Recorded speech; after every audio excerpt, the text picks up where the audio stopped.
Hi, welcome to love talkies. ప్రేయసి రావే episode number 6.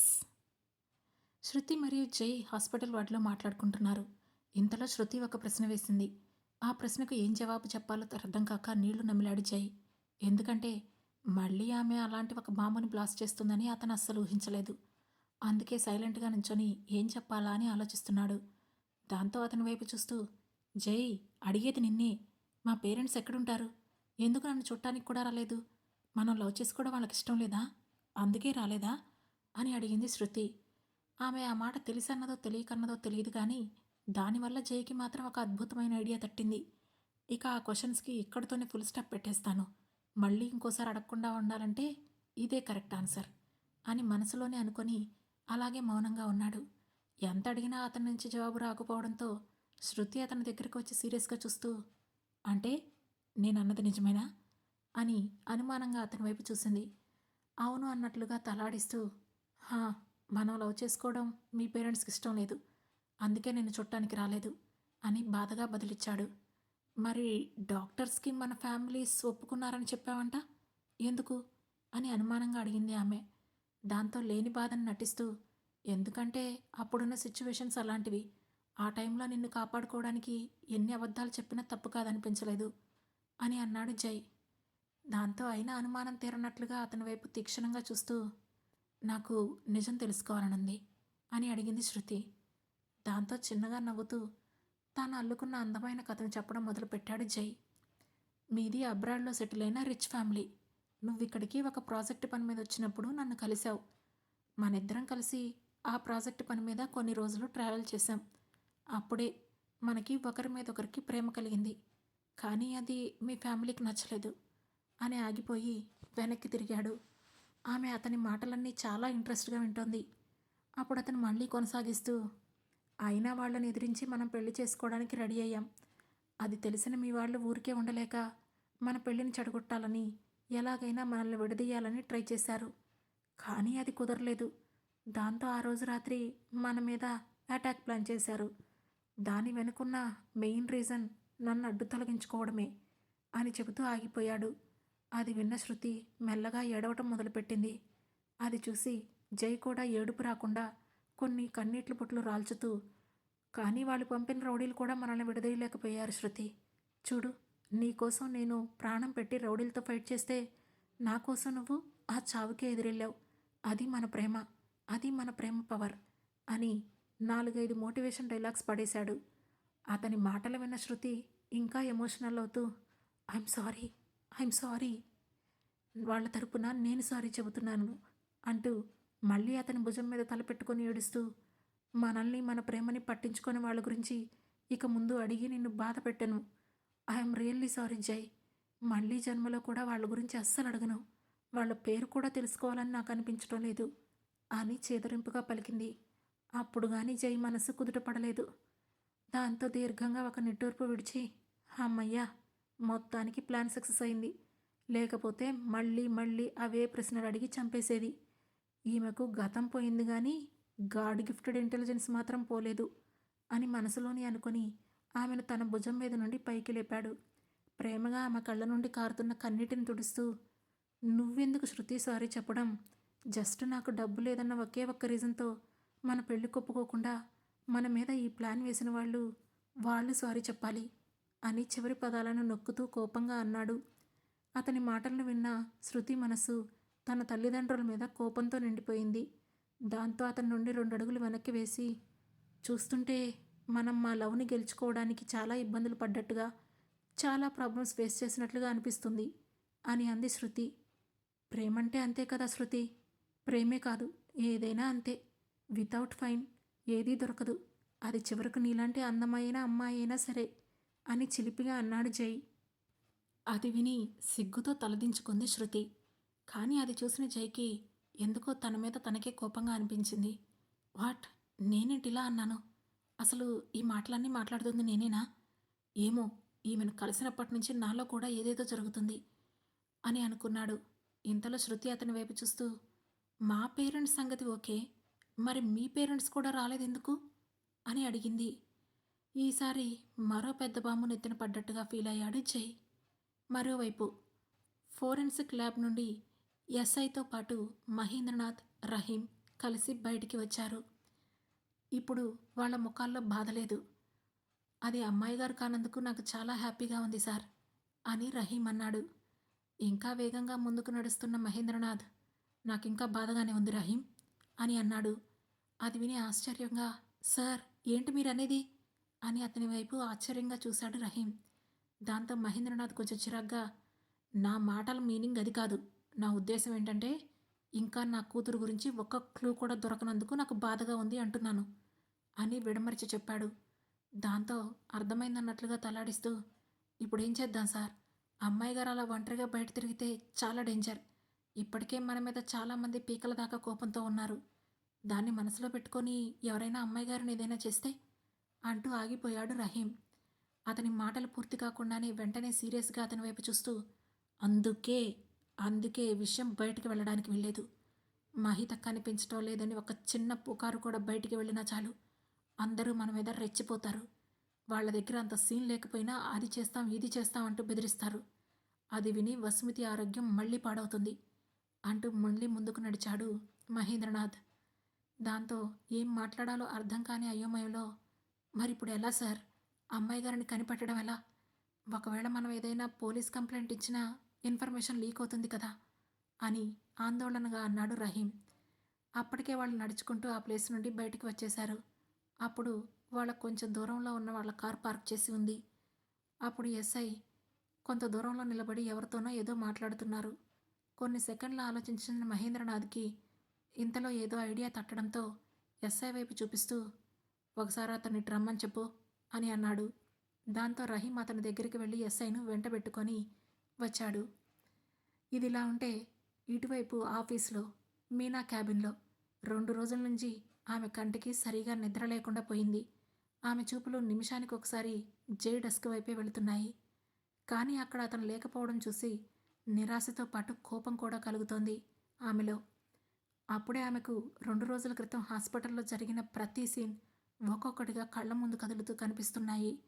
ముఖ్యంగా శృతి జై భుజం మీద తల పెట్టుకొని పడుకోవడం, అతను ఆమెను చేత్తో ప్రేమగా నిమరడం, అది గుర్తుకు రాగానే మీనాలో కోపం కట్టలు తెంచుకుంటుంది.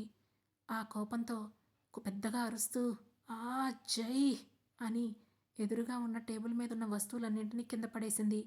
అవి భళ్ళున శబ్దం చేస్తూ కింద పడిపోయాయి. దాంతో ఆక్రోశంగా ఊపిరి పీల్చుకుంటూ, అసలు ఎవరది? నా జైకి దానికి సంబంధం ఏంటి అని ఆలోచిస్తూ వెళ్ళి కుర్చీలో స్ట్రైట్గా కూర్చుంది. ఆమెలోని కోపం నాగుపాములా బుసలు కొడుతుంటే టక్కున లేచి అటూ ఇటూ తిరుగుతోంది. చేతిలో ఒక ప్లాస్టిక్ బంతిని తీసుకొని నొక్కుతూ, ఎలా?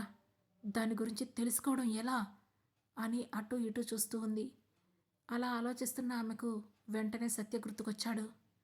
దాంతో కాళ్ళ దగ్గరున్న ఒక ఫ్లవర్ వాజ్ని ఇంకా కోపంగా పక్కకు నెట్టి అక్కడి నుండి ముందుకు నడిచింది.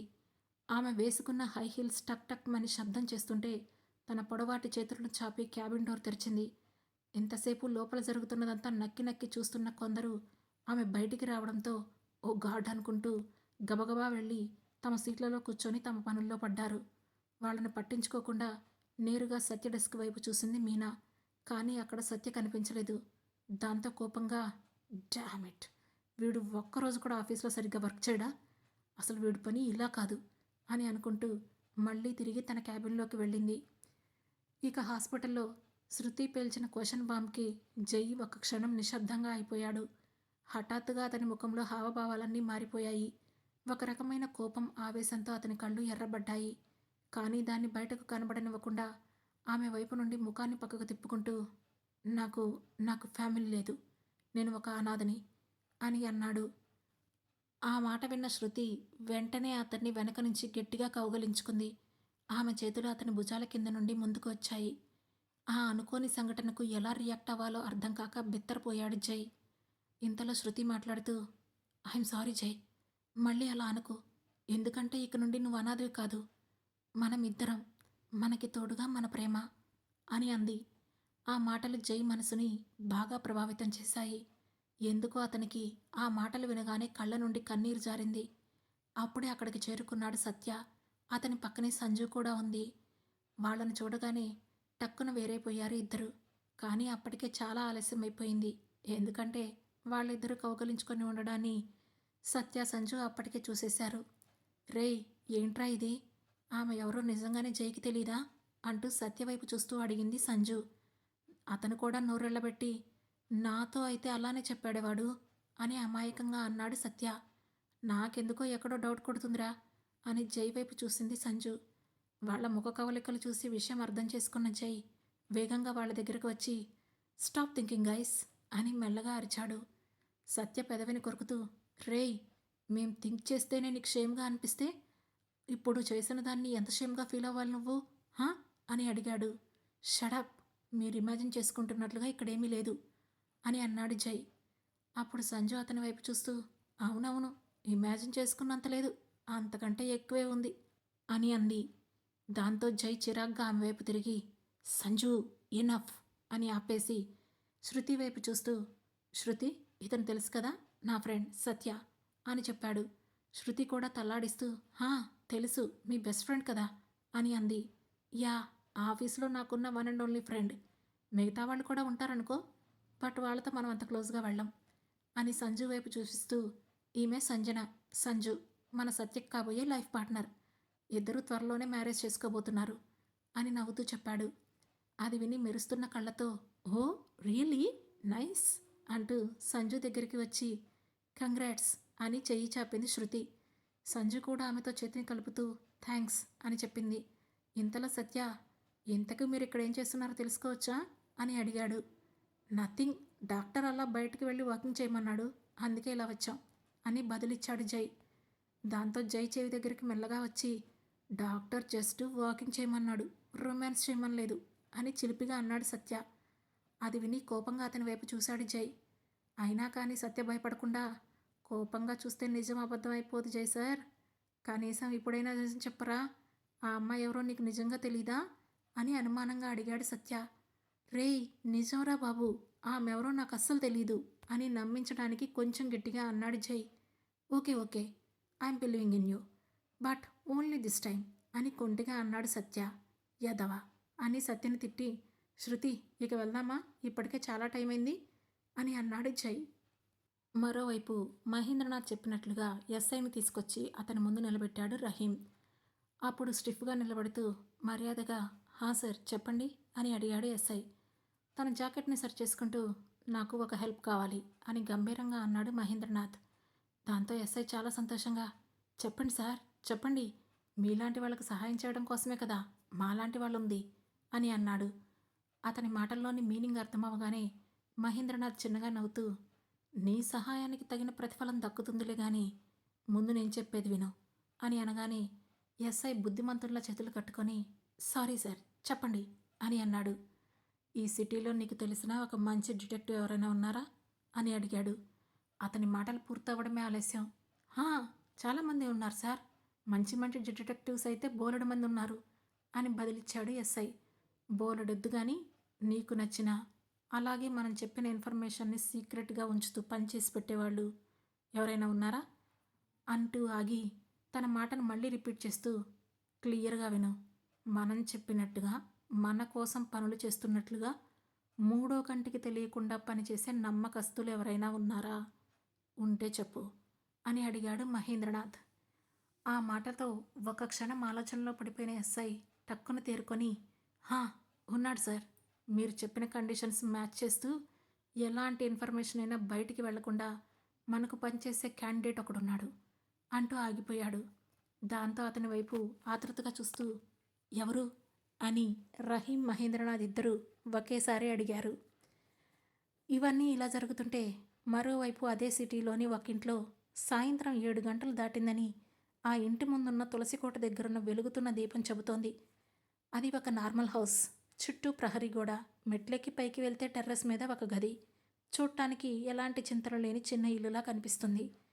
ఆ ఇంట్లో చేతిలో ఉన్న పుస్తకాన్ని టేబుల్ మీద పెడుతూ, అబ్బబ్బా, దీనికి పోను పోను అస్సలు భయం లేకుండా పోతుంది, ఇంటికొస్తుంది కదా రాణి, కాళ్ళు చేతులు విరగ్గొట్టి చేతిలో పెడతా అని కోపంతో అంది నడి వయసులో ఉన్న జయంతి. కళ్ళకున్న కళ్ళద్దాలు సరిచేసుకుంటూ ఉండగా ఇంతలో వంటగది నుండి ఏదో సౌండ్ వినిపించడంతో టక్కున అటువైపు పరిగెత్తింది. ఆ తర్వాత మళ్ళీ గుమ్మం వైపు చూస్తూ, అసలే టైం 7 దాటింది. ఇంకా ఈ దొంగ మొఖం దానికి ఇల్లు గుర్తు రాలేదనుకుంటా. అసలు ఇది కాలేజీకే వెళ్తుందా? లేక ఇంకెక్కడికైనా వెళ్తుందా? అనుకుంటూ కోపంగా కొంగును నడుమున ముడివేసుకుంది. ఇంతలో ఆ ఇంట్లోకి నడుచుకుంటూ వచ్చాడు 55 వయసున్న పున్నంచంద్. అతను జయంతి భర్త. వచ్చి రావడంతోనే ఏంటి ఎంత పెందలాడే మొదలుపెట్టేశావు అని అన్నాడు పున్నంచందు. అతని చేతిలో ఉన్న కవర్ తీసుకొని మళ్ళీ వంటగది వైపు నడుస్తూ, ఇక అదొక్కటే కదా నేను చేయగలిగింది, ఎంతకంటే ఇంకేం చేస్తాను అన్నది జయంతి. అప్పుడు పున్నంచంద్ సోఫాలో కూర్చుంటూ, ఎందుకు చేయలేవు, చాలా చేయగలవు అని అన్నాడు. దాంతో జయంతి బయటికి వచ్చి, అబ్బా ఏంటో ఆ చాలా అని దీర్ఘం తీసింది జయంతి. నన్ను పొద్దున్నే స్కూల్కి పంపించటం, రోజు వచ్చాక ఇలా ఏదో ఒక పని చెప్పి బయటికి పంపించటం, అబ్బో ఇంకా చాలా చేయగలవలే నువ్వు అని కొంటిగా అన్నాడు. అది విన్న జయంతి, ఆహా అంటే రోజు స్కూల్కి నేను పంపితేనే వెళ్తున్నారన్నమాట అంటూ వచ్చి ఆయన పక్కనే కూర్చుంది. నీకేమైనా డౌటా అని ఆమె వైపు చూశాడు పున్నంచంద్. అయితే రేపొద్దున నేను పంపనులేండి అని చిన్నగా అలిగినట్టు అంది జయంతి. అలా వాళ్ళ మాటల్లో సమయం గడిచిపోయింది. 7 దాటి 8 అవుతుంది. దాంతోపాటే జయంతిలో కూడా భయం పెరుగుతోంది. వింటున్నారా, అది ఇంకా ఇంటికి రాలేదు అంటూ పొన్నంచెందు ఉన్న గదివైపు నడిచింది జయంతి. అతను ఆమె వైపు కూడా చూడకుండానే, వస్తుందిలే జయంతి, అదేమైనా చిన్నపిల్ల అని చాలా సింపుల్గా అన్నాడు పున్నంచంద్. దాంతో చిన్నపాటి కోపంతో చెమట తుడుచుకుంటూ, మీరెప్పుడూ ఇంతే, అయినా అదేమైనా అబ్బాయి అనుకుంటున్నారా, రాత్రిళ్ళు కూడా ఊరి మీద పడి తిరగడానికి, అమ్మాయి, సమయానికి జై కూడా లేడు అలా వెళ్ళి చూసి రమ్మంటానికి అని అంది. దాంతో పొన్నంచంద్ ఆమె వైపు చూసి, జై అంటే గుర్తుకొచ్చింది, అసలు ఏమైనా చెప్పాడా, ఎక్కడున్నాడంట, ఎప్పుడొస్తాడంట అని అడిగాడు. దాంతో ఆమె, ఇంకా ఏం చెప్పలేదు, నిన్న సాయంత్రం వచ్చినప్పుడు సత్యని అడిగితే ఇంకో 4 రోజులు పట్టొచ్చు అన్నాడు అని సమాధానం చెప్పి, అయినా అది వదిలేయండి, ముందు అమూల్యకు ఫోన్ చేసి అడగండి ఎక్కడుందో, నాకు చాలా భయంగా ఉంది అని చిరాగ్గా చెప్పింది జయంతి. ఆమె బాధను అర్థం చేసుకున్న పున్నంచంద్ ఫోన్ తీసి ఒక నెంబర్కి డైల్ చేస్తూ, సరే సరే చేస్తున్నా కానీ నువ్వు అనవసరంగా కంగారు పడకు అని అన్నాడు. అటువైపు ఫోన్ మోగింది. అటువైపు ఉన్న ఒక వ్యక్తి కాల్ లిఫ్ట్ చేశారు. కానీ వచ్చిన జవాబును బట్టి అది తన కూతురు గొంతు కాదని పొన్నంచెందుకు స్పష్టంగా అర్థమైంది. దాంతో వెంటనే, హలో, ఎవరు మీరు, అమూల్య ఎక్కడుంది అని కంగారుగా అడిగాడు పొన్నంచంద్. ఇంతకు కాల్ లిఫ్ట్ చేసింది ఎవరు, అమూల్యకు ఏమైంది, వీళ్లకు జైకు మధ్య ఉన్న సంబంధం ఏమిటి? ఈ ప్రశ్నలకు సమాధానాలు తెలుసుకోవాలనుకుంటే వెంటనే మన లవ్ టాకీస్ ఛానల్ను సబ్స్క్రైబ్ చేసుకొని ప్రేయసి రావే సిరీస్లోని నెక్స్ట్ ఎపిసోడ్ను వినండి. మా ఈ కథలు మీకు నచ్చినట్లయితే లైక్ చేసి, షేర్ చేసి, కమెంట్ చేసి, హై పాయింట్స్ కూడా ఇచ్చి మమ్మల్ని సపోర్ట్ చేయండి. Thank you. Thanks for watching.